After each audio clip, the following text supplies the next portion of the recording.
So I think there's a number of ways that we do have a distinctive role, and I think it behooves us to be reminding Canadians about that every day through the quality of the content. I was having a conversation with the producer earlier today, and I said, you know, my ambition would be that every Canadian can say that for one reason, and only maybe needs to be one, it doesn't need to be 10 or 15 or 20 reasons, but for one reason, if the CBC was gone, they would miss it. And what might that reason be? It might be a favorite show, it might be the accessibility to the streaming, it might be because their kid has really engaged in a show, it might be because they don't know how to start their day without CBC radio, it might be because they're in the north, and without CBC, they don't have a connection to Canada at all. It might be because they are one of the speakers of 8 Indigenous languages that we are compelled to give some coverage to, that without that, they don't know how they belong to Canada because they don't ever hear themselves or see themselves. So the mandate is robust and challenging, but it's ours, you know, it's ours to hold up and to shine. Michael, if I may say, you're in the middle of two thunderstorms. The first one is a political one, because as Barbara's mentioned, a few days ago, basically the government raided the ABC stations because they didn't like the way that some of the informations were actually on screen. And there was recently a major election, federal elections in Australia, and we know that the coming back of the Liberal Party and Scott Morrison's policy, you're going to have to go under the knife, if I may say. You're going to have to undergo further budget reductions. So how do you keep your head up in this kind of a situation? Well, it all comes back to the roots, doesn't it? So Australia is a very long way away from everywhere, and in the days where there was no commercial radio and television was set up by the government in Australia so that people would have a voice. And if you remember those roots reflecting all Australians, wherever they come from, we're a nation of First Nations people as well as many immigrants from around the world. And so I guess if you think back to that era, you have hope. And even though we now live in this fragmented world where we have huge global players coming into the Australian market, as well as our own commercial networks, radio stations and television stations, and of course now OTT, and all of the other ways that we get content, I think we're more relevant than I think public broadcasting can ever be in reflecting Australian culture and Australian stories. And that's what gives us hope. Investing in drama and factual and even entertainment shows to reflect Australians is the most important thing that we can do, and that's what keeps us alive. In terms of the raid, that's an interesting and quite shocking phenomenon in Australia, and I think it's a reflection of the world that we live in, a very fragmented world that is leaning in one direction or the other.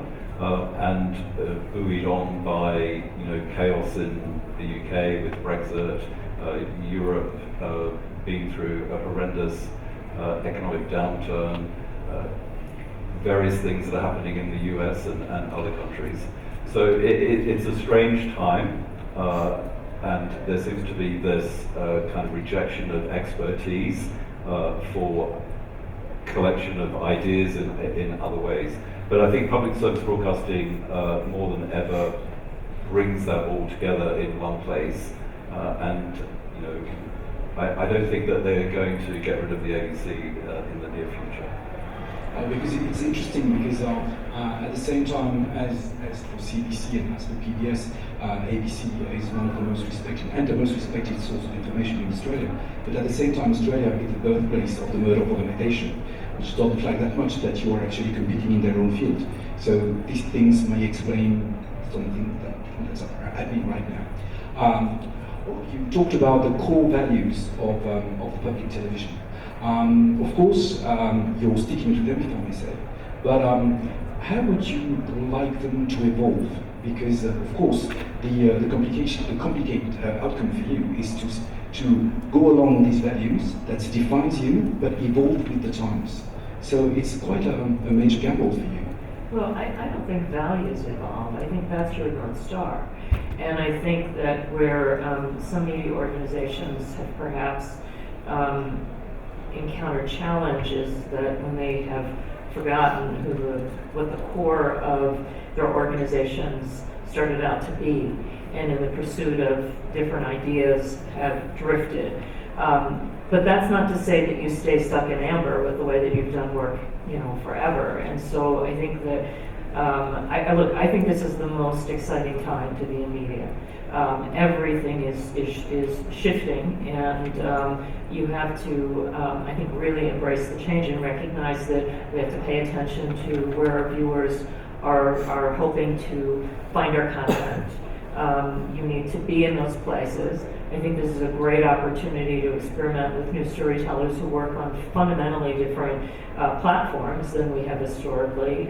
We started a project a few years ago called Digital Studios, which is our work in the YouTube space. Those are people that, my guess is 15, 20 years ago would have worked in public television but found that medium. And their work looks very different than the work that we do in television, and it gives us the opportunity and flexibility to think about the work in a different way. I think that we need to be nimble. We're not always as good at being nimble as public broadcasters because, we take to heart the trust that the public puts on us, which is a huge benefit right now, particularly at a time when trust is at a low with so many institutions.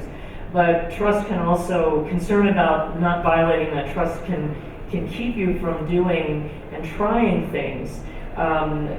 So I think we need to make sure that we're, or I should say fear of violating that trust. And so that's where I think the values are really important. So I think if we stay clear of our values, we should really be able to try and look at different ways of creating content, connecting content, creating new genres, all of that. That's what makes us relevant, and that's what makes us different.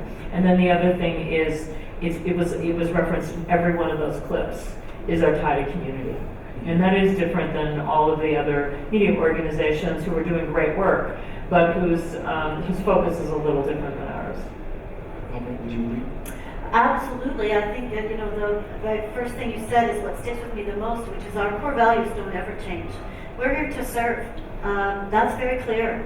That's very clear to me. It's why I came, because I wanted to flip the work that I've been doing, which I think had been really valuable and fun and successful in lots of ways, but I wanted to flip that experience to be on the other side where the real purpose and success of the outcome is just to serve. And that's to serve all Canadians everywhere in the country, and be sure we are reflecting them. And then, so that core value doesn't change, and in fact is more important than ever.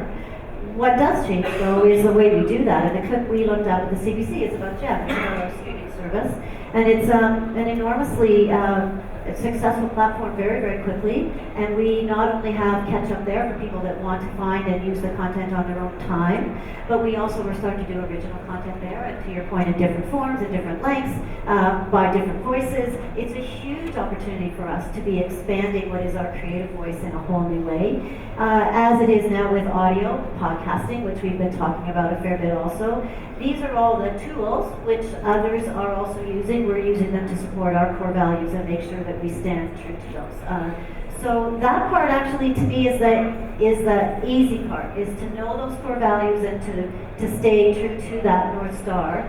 The fun part, the creative part, is all the new and exciting and different ways to actually accomplish that, and do it within the resources and timeframes and everything else that we have. And for us, we're driven by our audiences, so viewers and listeners, under a charter which is designed to drive us to inform, educate, and entertain, and so we never lose sight of that. And more recently, we've reformed our organisation, so we're no longer platform-driven. There is no radio directorate, no television directorate, no digital directorate. So we're now organised around genres, and hence my title of entertainment and specialist and factual content sits under specialist. So we have a second division called Regional and Local, which is essentially local radio stations and major Australian events, and of course the news division, which is incredibly important. But it's serving Australians wherever they are is the key to our success. organized around genres, so creating extraordinary ideas that then have multiple or many manifestations, whether it's digital or television or radio or in print. And I think that connecting this huge new audience that is coming to Australia, we have a huge immigration from Southeast Asia and other parts of Europe, and connecting them to Australian culture is really important. We found that approximately 30% of Australians now come from somewhere else, or they're first generation Australian, whether they were born in Australia or not.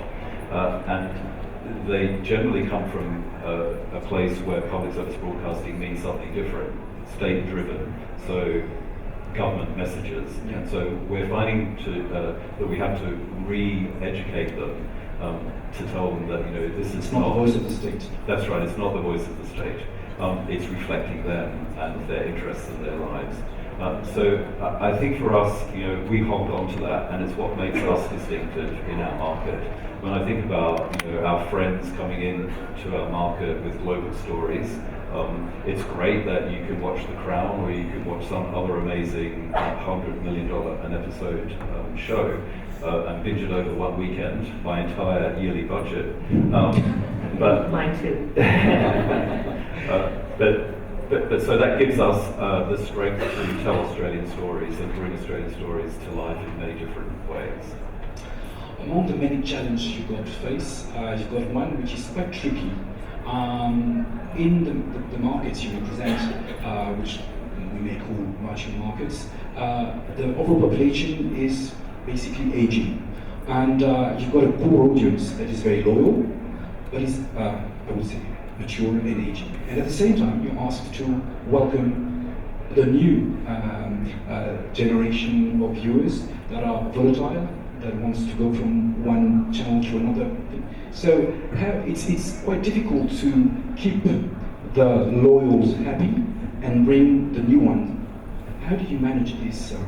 Well, part of it is what we've just been talking about with the different platforms, because that gives us an opportunity to publish different types of content in different formats. A lot of people come into PBS through the kids' content, and so the children themselves, but also parents and so forth. And so we spend a lot of time thinking about not just how do we support their great work as parents, but also how do we connect them to other things of interest.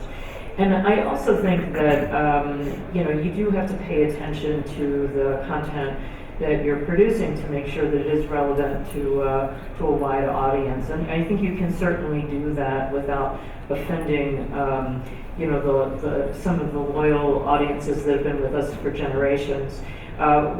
We look at, I think the most important series that we do, people always ask me, what's your favorite show on PBS? They don't know what a loaded question that is.